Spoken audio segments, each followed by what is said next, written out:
Hello, and welcome to the CyberCX Solution Spotlight. In today's topic, the authority to operate on AWS. It's a global security and compliance acceleration program sponsored by AWS that CyberCX is delivering to Australia today. I'm Phil Seifert. I'm the Director of Strategic Alliances and Partnerships at CyberCX. And for the next hour, I'll lead a discussion with three people who are very familiar with balancing the challenge of meeting government security and compliance requirements with the benefits of operating a digital business in a hyperscaled public cloud infrastructure like AWS.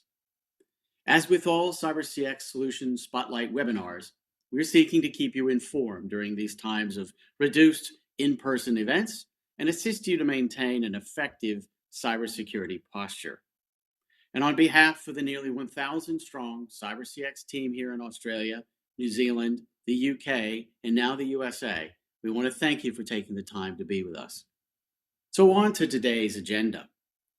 We're going to learn firsthand from Greg Herman. He's a senior security partner strategist for the ATO program at AWS. And Greg will share with us how customers get prepared for the challenges of meeting strict customer security and compliance requirements. And he's going to spell it out for us and explain how does the Authority to Operate program work? What can an AWS customer expect to gain from the program? But more importantly, Greg is going to share some valuable lessons learned as a result of working with hundreds of customers to help shift their workloads into the cloud.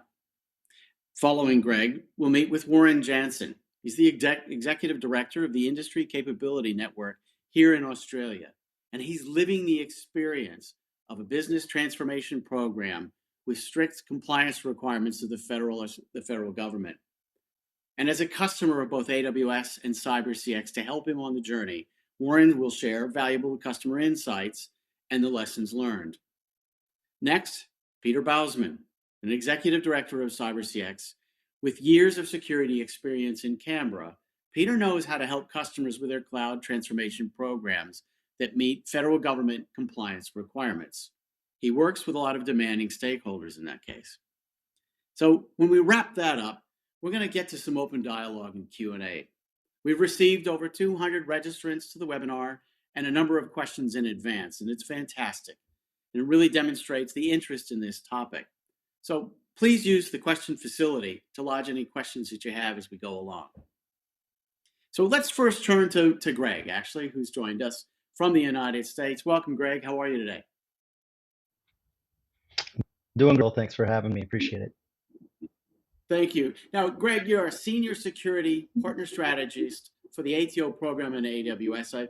I understand you're a bit of the founder of that program. Tell us your current role and where you're located, and then walk back. Where did you start in cybersecurity? Give us some background on how you got to AWS, and also like to hear a little bit what's life like at this fast-growing business that AWS is on right now. Yeah, I get that question a lot, actually. So I live in Northern Virginia, just outside of Washington, D.C. I technically wasn't a founder of the program, but I was one of the first people to support and help deliver the program. So again, operate just out of Washington, D.C. I started out actually straight out of college, I was doing work as a government contractor. So working on the classified side of the house, a lot of closed room SCIFs, if you're familiar with that kind of terminology. And this was back, in the early 2000s. So these are actually information systems disconnected from networks, individual computers. I had to administer them. I was basically an information system security manager, meaning, I had to audit them. I reviewed thousands of logs every week for each system. I was dealing with not only Windows boxes and Linux boxes, but even old school, IRIX boxes for those who are familiar with, the older Unix operating systems. Did a lot of that work, really just sort of whet my appetite, so to speak, for technology. It didn't really satiate it. And so from there, I moved on to another role where I was a program manager for a government risk and compliance program. And then from there, I leapt on over to AWS.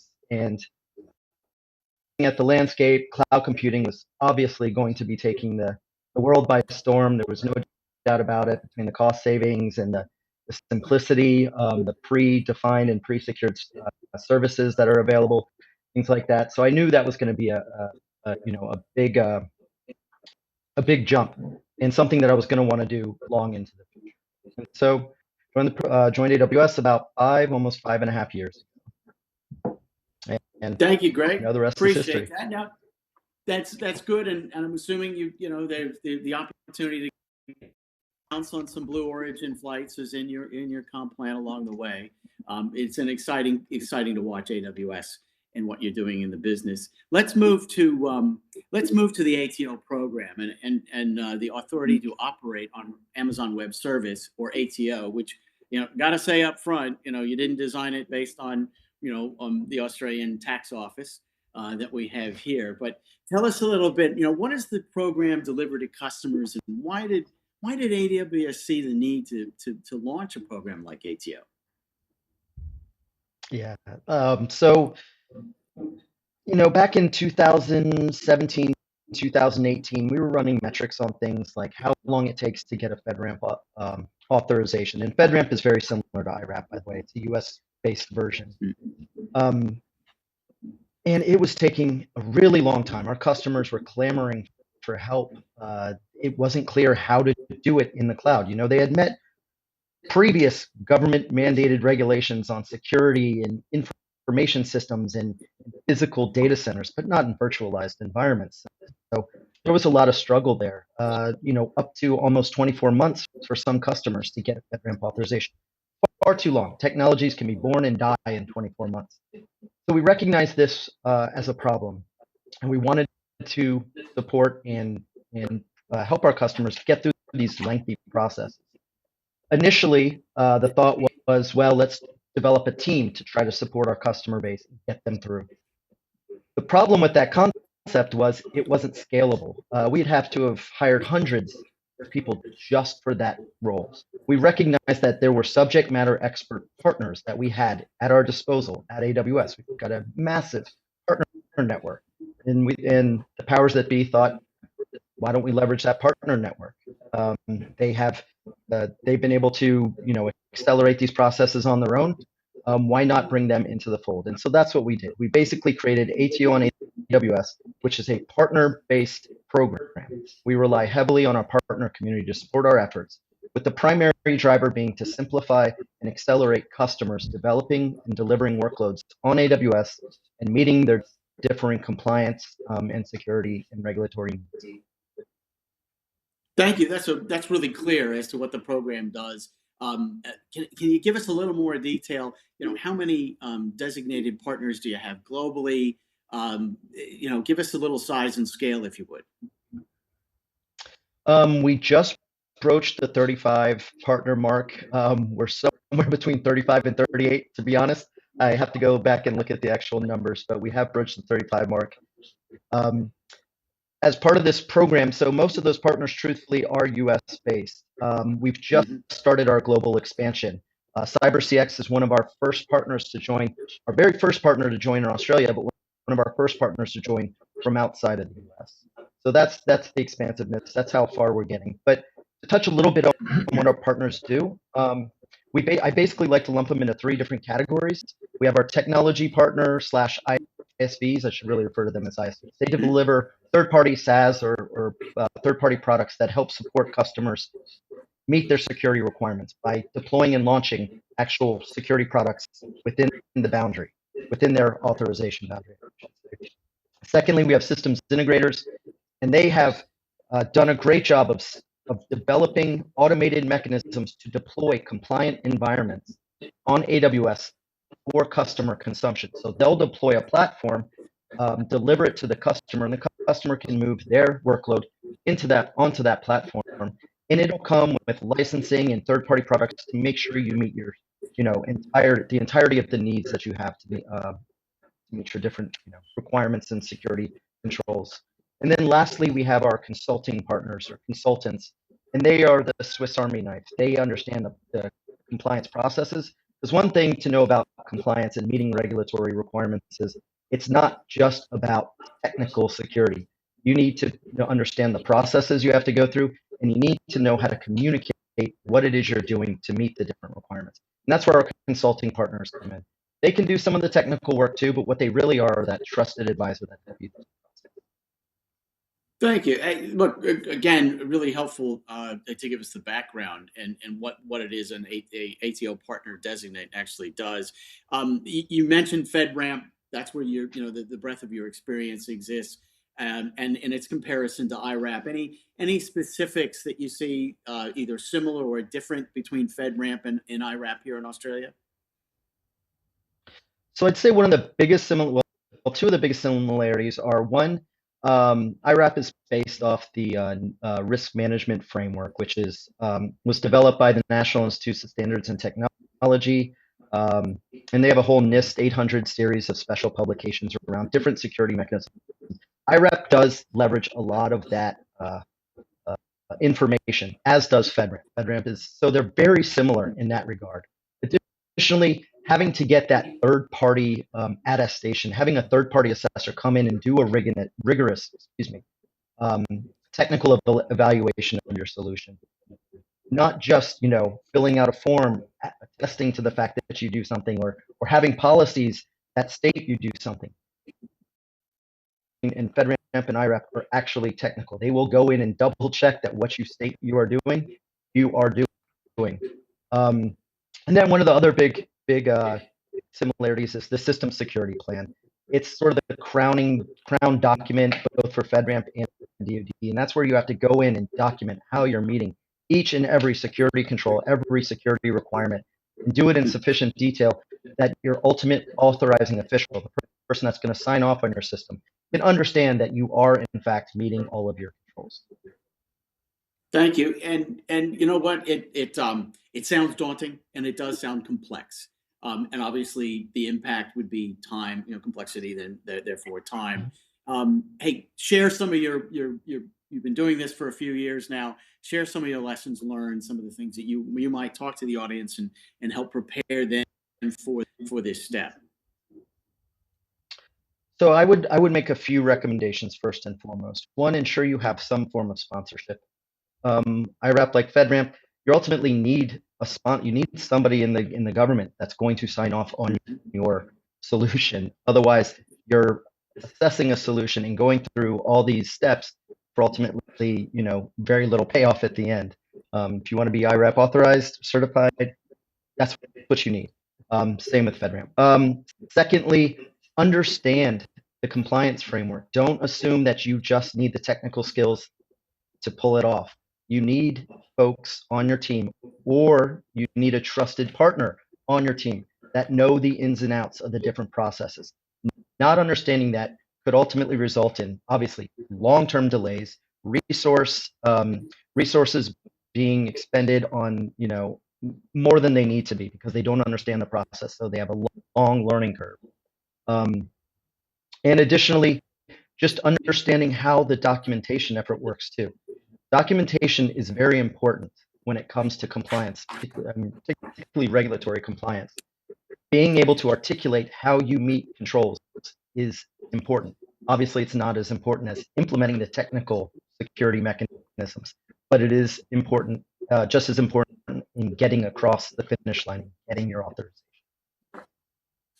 Thanks, Greg. Appreciate it. Look, let's if you wouldn't mind, and I think it hopefully will spell good news. You've designated CyberCX, your work with Peter as an ATO partner here. What were how do you identify partners with the skill set, and how do you qualify them to meet the designation? Yeah, so identifying partners, truthfully, in the US, it wasn't a matter of going out and looking for partners. They were coming to us. This was more of a common industry, so to speak. Outside of the US, it's been a little more challenging. Truthfully, I tend to look through our partner network. Like I said, the AWS, we have a huge partner network. So I look for things like, security and compliance, those types of things. I look on their public web pages, look for public sector, or financial services, things like that, where they talk about this. The companies that do this type of work, they know how to market themselves. They make it obvious what they do. And so, as in the case of CyberCX, that was a no-brainer. They've done IRAP assessments for AWS. There was no doubt that they are an expert. Um, so finding these partners can be challenging in certain countries and certain regions. But again, we have to go back and look at what are they marketing at. We're not looking for partners to come to us and necessarily build a new practice for themselves. We want expert partners. When we recommend a customer to a partner, we need to know that that partner knows how to do what they're doing and are going to deliver. If not, it'll look bad on the partner, it'll look bad on our program, and obviously, ultimately, it would look bad on you. So when we do identify a partner, we do have a checklist. It's on our publicly facing webpage. You can simply internet search ATO on AWS; it'll come right up. But more than that checklist is what is contained within. We'll meet. First and foremost, we'll ask the partner to fill out that checklist. And we want to see demonstrable evidence that they have supported customers achieve their regulatory compliance or security goals. And that's through public references, case studies, things like that. We're going to want to see that. Secondly, we'll generally vet the partner very closely. We'll pull in a couple of solutions architects from our team. We'll meet with the partner. We'll have a 2-hour meeting. Sometimes we'll have 2 or maybe even 3 to truly evaluate the partner. Again, we recognize that a customer has choices. We recognize that a customer could work with any company. If we're going to recommend a partner for them to work with, we need to validate that they are, in fact, experts. And again, in the case of CyberCX, it was a no-brainer. I'm not going to say we didn't go through the process. We absolutely went through the standard process, but they made it very clear, very evident they were experts. Thank you, Greg. Really appreciate your time. Great explanation of what the program, the benefit to an AWS customer really is. I think your lessons learned, especially around having that sponsorship, at the customer level was important. Being able to articulate how you meet the requirements is more than just the technical, technical tick box. And then your assessment of what the skill sets required by a partner to deliver on that outcome. So thank you much for that. Now let's shift, if we could, and let's spend some time with Warren Jansen. So Warren is the executive director of the Industry Capability Network. It is I'll let you explain it, but you're a quasi government business here in Australia in Canberra, but you've got a fascinating personal background, I think, and you span the areas of and I won't jump this gun too much, but media. Then you worked in NGO for quite some time, and you married. I think what you did then was really marry up, the needs with the suppliers, and now you're doing that on a much larger scale. So tell us a little bit how you got, how you got there. Thanks, first of all, Phil, for having me on. It's a great opportunity to talk to everybody listening in. Yeah, that's right. I consider myself quite blessed and fortunate to have had a very exciting career to date. So as you rightly pointed out, been in the media for a long time, was a journalist before I migrated to Australia. But I've also had the opportunity to work on several humanitarian programs, so resettlement of refugees, both here in Australia and overseas, and also working in the disability sector on a Southeast Asian program many years ago, but more recently, prior to this gig, in Australia and New Zealand, where I helped co-design a digital solution for companies wanting to establish a business that was progressing towards a self-sufficient model under the National Disability Insurance Scheme here in Australia, which launched back in 2014/15. I guess the reason I took on this role was because I did see a social impact on the end user, the customers that we cater to. So broadly speaking, what we do is we help connect a double-sided marketplace, buyers and suppliers. So when we talk about buyers, we're talking about the big end of town projects, and our supply base is, the small businesses on the ground. And without a platform such as ours, those small businesses perhaps wouldn't have the opportunity to get into complex supply chains. And I think because of that impact that we had on small businesses, that really interested me to continue the journey that I'm currently on personally and professionally to help people get into these complex supply chains and give them better opportunities. Thanks, Warren. Good. So tell us a little bit more about ICN. How long has it been in operation? a little bit of the stakeholders that you have, because I know it's a bit complex, the size and scale. Would you give us a little more context to ICN?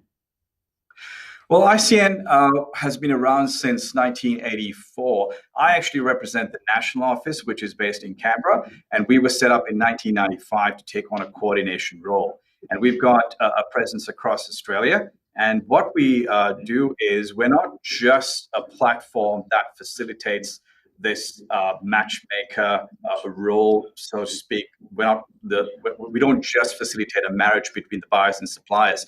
We actually have experts on the ground spread across the country, consultants and industry advisors working across numerous sectors, helping small businesses navigate through the complexities of accessing complex supply chains. And that's what we do. We bring them together. Traditionally, Phil, we've operated as that matchmaker, but I think over the last few years, our strategic direction has really changed and evolved because we're sitting on this massive database, and we're actually using the intelligence to help inform policy and investments in certain areas. So that is really exciting for us as we've evolved, and I guess that's the segue into partners like AWS and Pete and his team at CyberCX. Thank you. And that's I believe you refer to it as a gateway, the ICN gateway, or the networking platform. That is the essence of your intellectual property that you're looking to scale and put into the cloud. So can you put that in the context of a 5-year vision for ICN? Yes, so I think ICN Gateway has been around for a long time. It is the entrance, if so to speak, for companies wanting to register on our platform. It is from that point onwards that you actually get access into the major projects and go through the process of understanding what projects are out there and how you can submit an expression of interest against those projects. So what we do as a network is pretty much look at those projects and really chunk those projects down into works packages, bite-sized works packages that even a mom and dad business can access, because not everyone would have the ability of submitting an expression of interest for $1 billion project.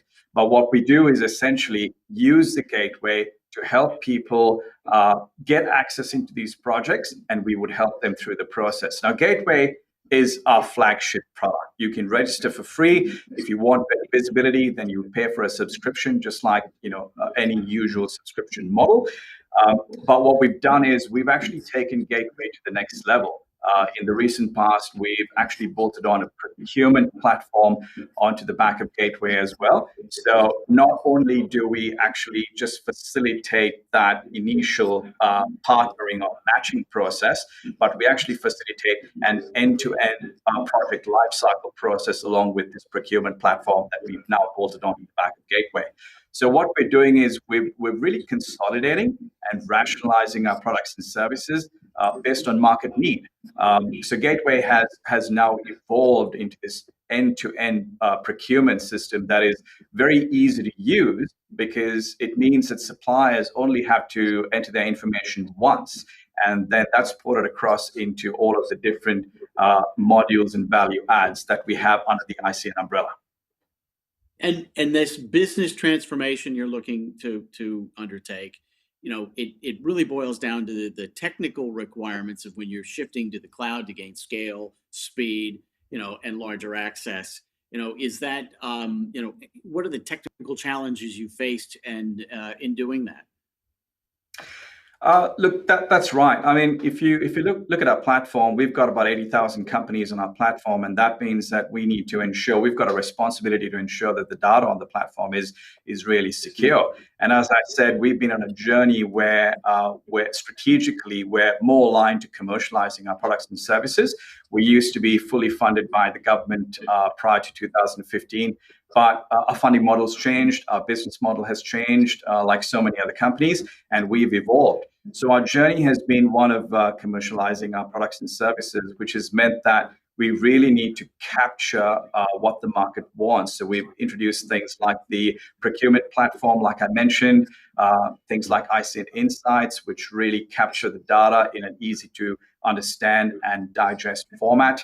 We've introduced things like ICN Perspective, which is a gap analysis tool, which helps drive investment and also shape policy across the country, and a range of other things, including a massive social procurement framework, which captures things like indigenous companies. So by doing that, we really needed to understand what the security implications were, and that meant that we needed to review our security posture. We work very closely with the Department of Industry over here in Australia, and as a Commonwealth entity, they're very supportive of what we do, and they actually fund some of the improvements that we make to our security posture. And that's where Pete and his team have been really helping us at ICNL to improve what we do and ensure that our data is secure. So that's really helpful then, because we understand, what's the importance of that data and security, especially when you have, a stakeholder like the federal government. And so how does the federal government, how do your federal government stakeholders, how are they validating, measuring, and assuring that the service in the cloud will meet their security requirements? The federal government is actually one of the members of our company, and not only are they a very close strategic ally and partner of ours, but they're also a member of our company, which means that they're part of our governance processes. They're observers at our board, and also they're very much part of our IT committee meetings, and it's an opportunity for them to offer us advice and guidance on what they think would be best practice requirements. So that's one element of it, but they also have involvement in undertaking penetration tests and really analyzing the developments and the progress that we're making from an operational perspective. So they're not just involved from a strategic perspective, but they're also involved at a lower operational level, and they're able to keep track of how we're progressing. Thanks. And Warren, what were you looking for in a partner to help you, on that journey, on that transformation? And how is the project? What's the project status today? Phil, if you think about the platform, I mean, in the last financial year, we had projects valued at over $140 billion on our platform, right? We had over $2.7 billion worth of contracts awarded to local businesses. And we had over 4,700 new companies joining us in the last financial year alone, which is very, very significant. Those numbers are quite significant numbers. Now, if you look at those numbers, there's a great degree of responsibility attached to ensuring that what we're doing is state of the art. It meets all of the regulatory requirements, and we're also a very secure platform. So in that regard, we had to do significant due diligence to ensure that we had the right partner. And for me, it comes down to trust, because that is a key tenet of how we develop our own business internally and how we work with our stakeholders. And trust was a key thing. So when we were doing our due diligence, we obviously came across Pete and his team, and we clicked. They were able to understand from a very simple perspective what we were looking for. And I think it was that simplicity in how we understood each other that really helped us look at the bigger picture and understand some of the complexities that sat behind that.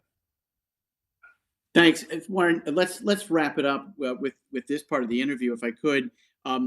Share with the audience any high-level, lessons learned on your business transformation. I think for us as a business, it's just keeping up with the times, ensuring that we've always got our ear to the ground, understanding the evolving landscape in a security environment, and having a trusted partner to help you through and work through some of those complexities. And that's where AWS and the likes of Pete and his team at CyberCX have been integral to our journey, and they're just valuable partners. And I think that's a key lesson that we have learned. Have trusted partners, and ensure that your message to them is very clear, so that they're able to really understand what you're looking for, and it makes it that much easier to really achieve what you want as an outcome.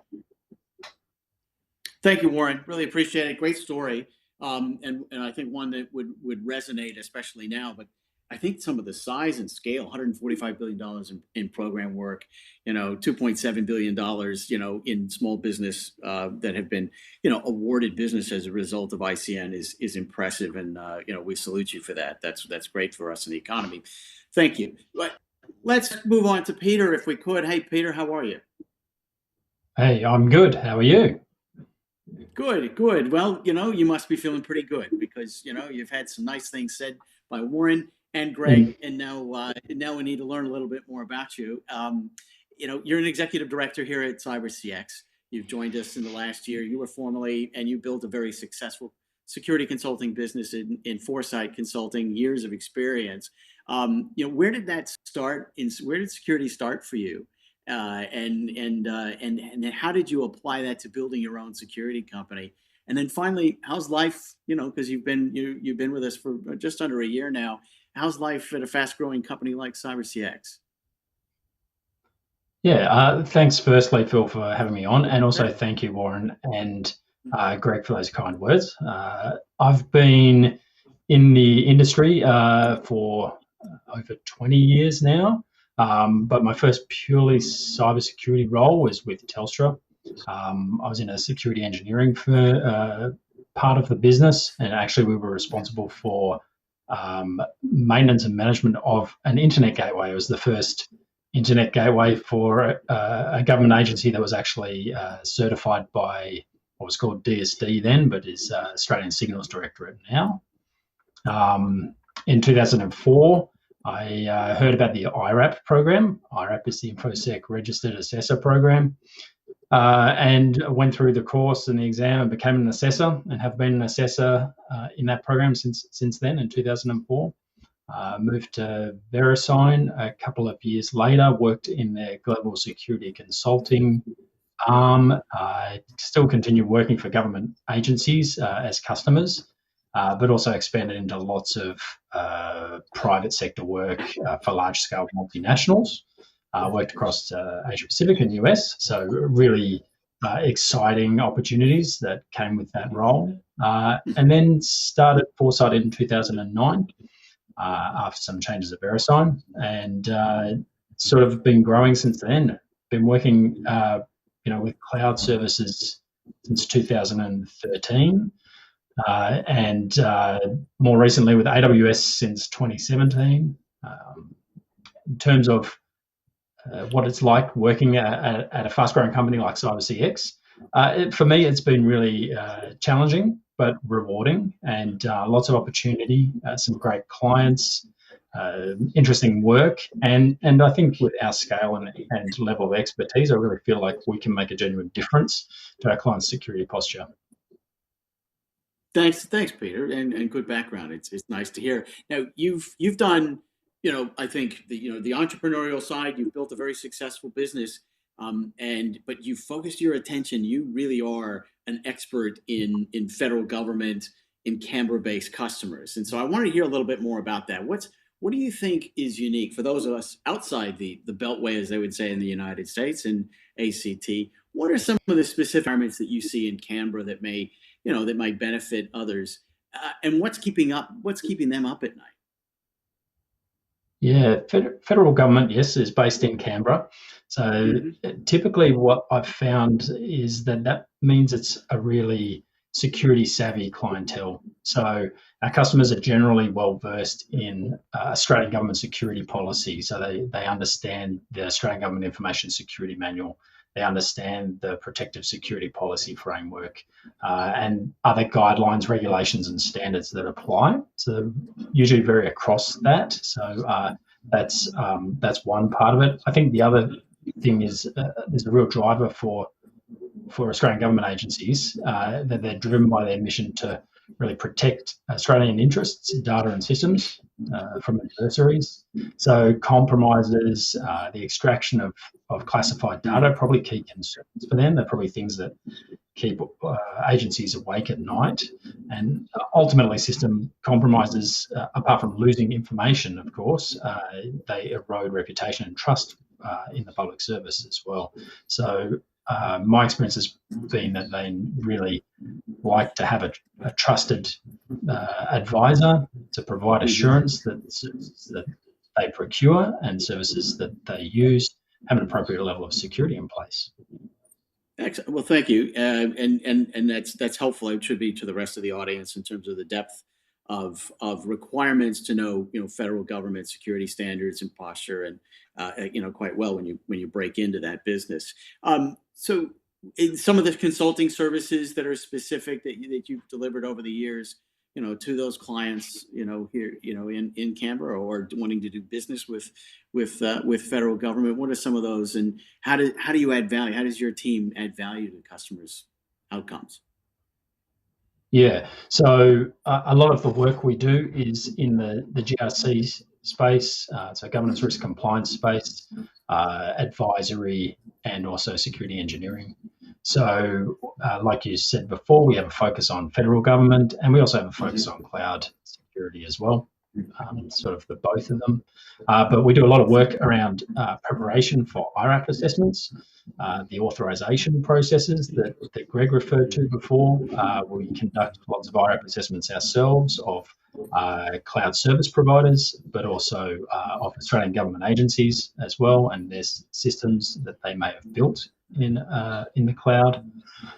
We also do remediation, uplift, and improvement of security controls, or securing cloud environments by implementing security controls. So do a lot of that, and I guess our experience has led us to, improve processes, gain some efficiencies there that can really accelerate a customer's journey to the cloud in a secure way.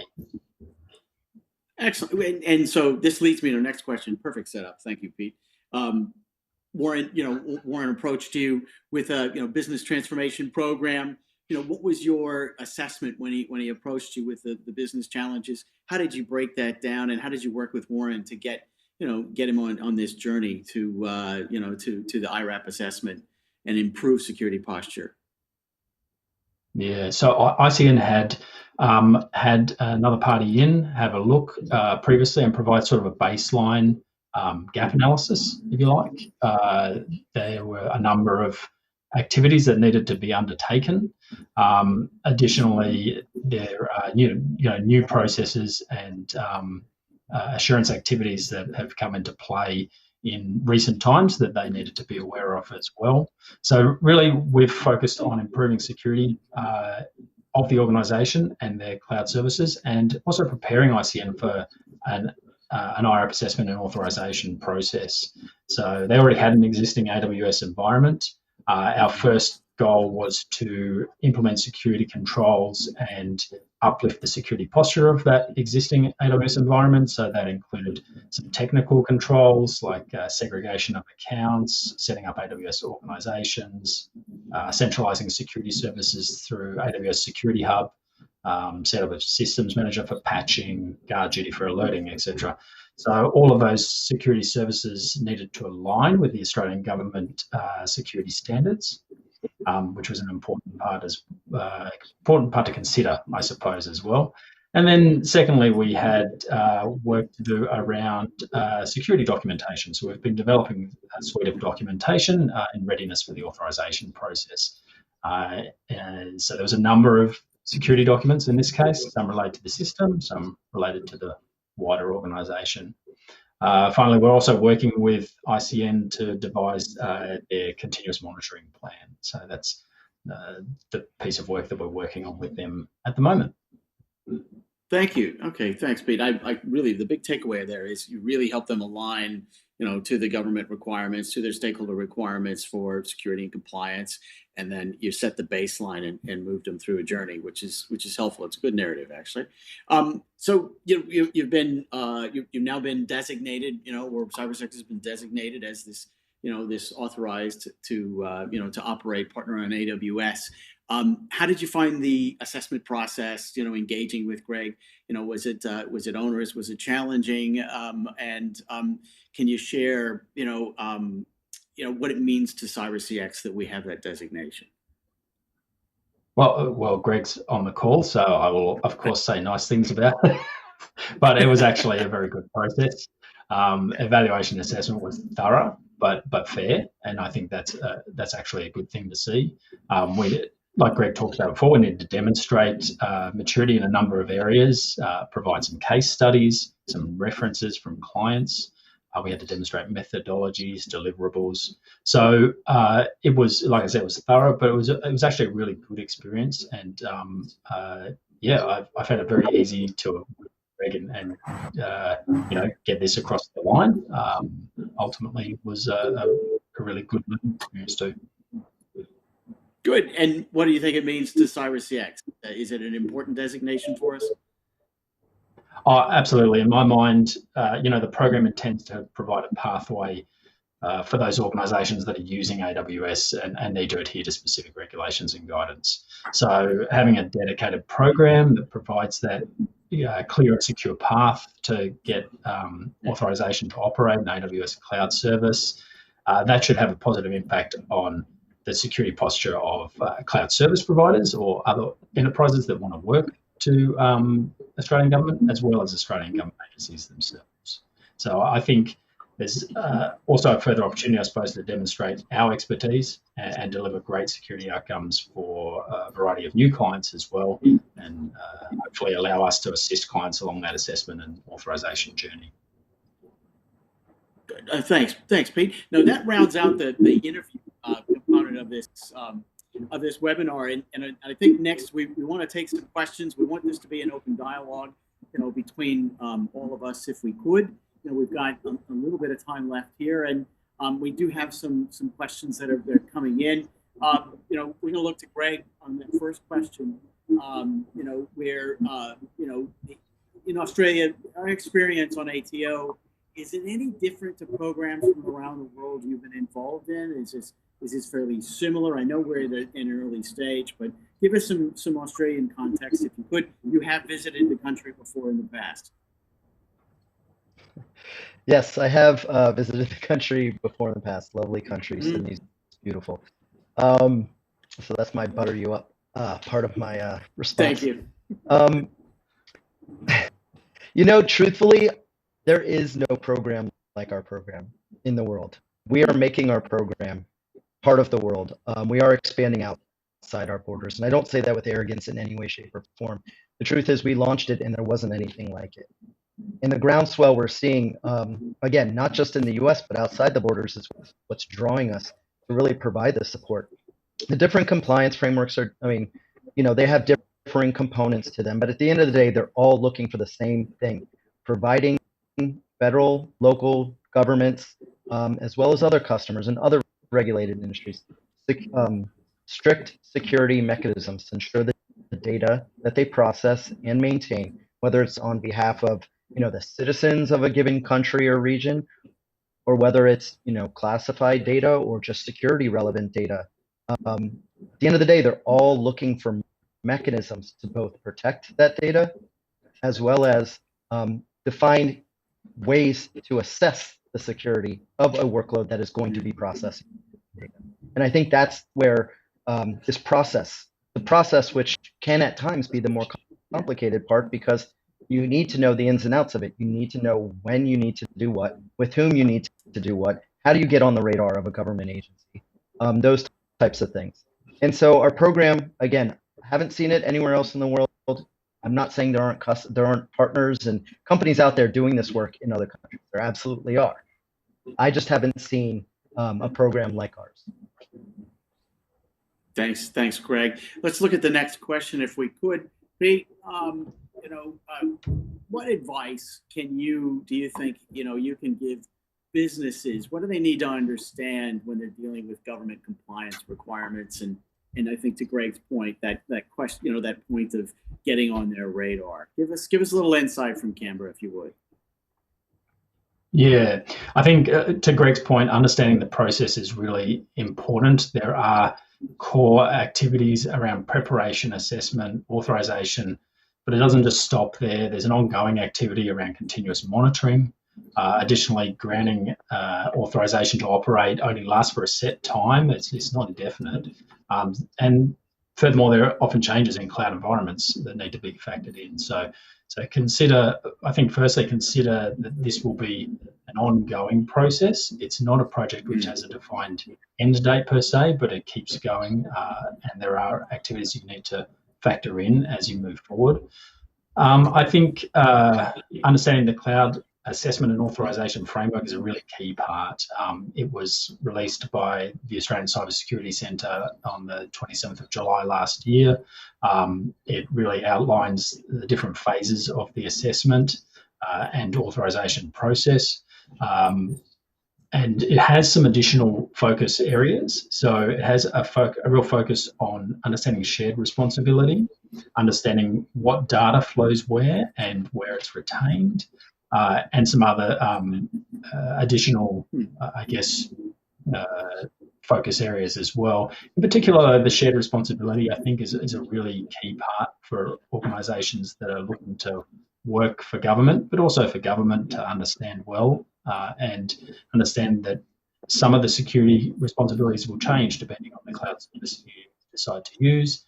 Some of the cloud responsibilities will change depending on your responsibilities and whether an intermediary or a third party is actually involved as well, aside from a cloud service provider too. So there are some other nuances with shared responsibility that are really important. And I think just overall, there's some good research and preparation that needs to be done.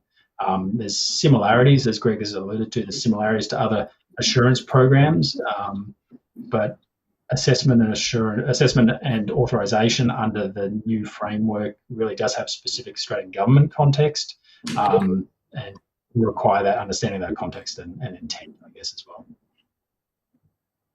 Thanks, Pete. And our next question is to Warren. So how did you educate and communicate within your business the importance of IRAP really in the end, and the need for a partner? I mean, obviously, we've heard it a few times. How do you articulate your requirements? Gaining sponsors. So communications is super important part of that transformation program. And how did that work inside of ICN? I guess, Phil, it is a bit complex when it comes to a federated alliance such as ours, because that's what we are. We're a number of companies under one banner. So communication was critical in terms of keeping everybody informed of the work that was underway. I think Peter summed it up really well, because we did have a certain body of work that had already been implemented, and then that went through the process. There was an uplift, and there's ongoing maintenance and improvements. And I think communicating to all parties and our customers and our end users as well about what we're doing has been critical in terms of keeping everybody up to speed with what's happening and all the latest developments around our security posture. So I think it's that constant flow of information back to the people who use our platform, both internally and externally, has really helped us along this journey. Thank you. Well, that's good. Now, Greg, you mentioned FedRAMP, and it's not just a technical configuration. What are some of the non-technical controls that might catch an organization out on FedRAMP? There's tons of things around policy and procedures. There's really a lot of controls around that. There's a whole control family for the most part around different policies, and really they call them the -1 controls. Generally, in every control family, the -1 talks about policy and procedures. They need to validate that you not only have the policies and procedures in place, but that you're doing it, what you say you're doing, for obvious reasons. So that's number one. That would be one of the biggest non-technical controls I would talk about. The second one, truthfully, is that documentation.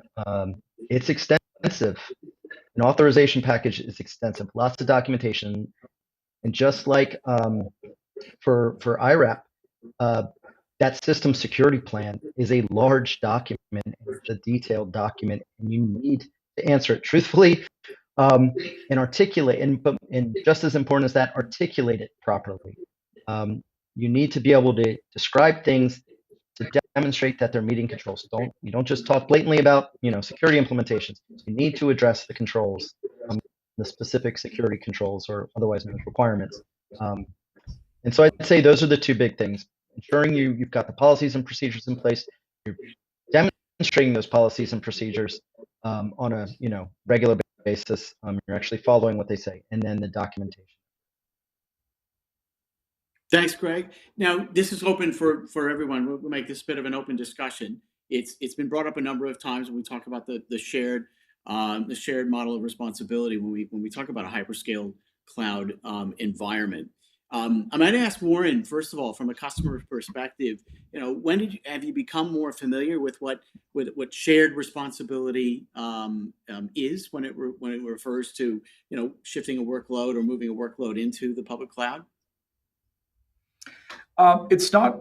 I mean, in all honesty, we deal with, like I said, a lot of small businesses that really grapple with understanding the complexities around this. So if we don't provide them with the information, keep them up to speed with the processes, the procedures, the policies that we're working with, they wouldn't really understand it. I mean, that's our experience, and that's why we have tried really hard to ensure that our messaging is on point and it is clear in how we deal with a lot of these threats. And one of the things that we have found is that, especially with this drive for sovereign capability in the country, especially after the pandemic hit last year, we've seen a lot of questions being asked, the right questions being asked about security and understanding how well positioned we are in the cloud. And I think that's opened up a dialogue for us as well. And that has enabled us to go back to our internal and external clients and explain what we're doing to ensure that we're protecting the data that we hold. Thank you. And let's ask Greg. Greg, you must have this as a regular point of discussion within AWS, the shared model of responsibility. What level of maturity? I mean, 2 years ago, it was a bit of a shock, I think, to a lot of customers understanding what their responsibility and where that line was drawn. I would imagine that things have matured a bit. AWS customers becoming more responsive or responsible in this case. Give us your AWS view, if you would. Yes, definitely seeing a whole lot of maturity from our customer base, not just in the U.S., across the globe, for sure, without question. But questions still arise. You have to think about it. At AWS, we try to simplify it by stating we're responsible for security of the cloud. You're responsible for security in the cloud. We provide the services, the security capabilities, but at the end of the day, there's a responsibility on the customer to ultimately take these services and configure them appropriately for themselves. Now, sometimes some customers are very well versed in this, but if you want to pull in a new service, you need to understand where the responsibility lies for different things. And we have a lot of resources that help demonstrate that. For instance, we have something called a FedRAMP package. I'll just use that as an example. We have IRAP package. But the FedRAMP package, within it, there's a customer responsibility matrix. It literally will list out all the controls for a given compliance framework, tell you which ones AWS maintains for you that you inherit versus which ones you as the customer are ultimately responsible for. Additionally, our security assurance team has even developed something called our customer compliance guide. Basically, they're configuration guides for individual services. So a customer can say, okay, I'm pulling this new service into my environment. I want to leverage it, but I need to make sure I'm configuring it appropriately to meet my customers or regulation requirements. And so we help in many different ways. We have a ton of other resources as well. But that's really how we've done it. We've heard from our customers. The shared responsibility model can get a little confusing depending on whether you're using a managed service or an individual service that gives the customer more flexibility to control more parameters with them. So we have heard from our customers. That's why we're continuing to develop these additional tools.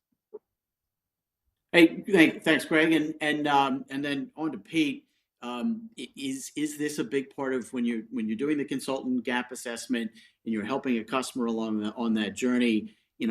How much time is spent now on helping them understand their level of responsibility, those controls, or have they learned and there's an expectation that they know they need to meet? I think this is an evolving area for Australian government agencies in particular. So there's definitely a better understanding, but there's still work to be done, in my opinion.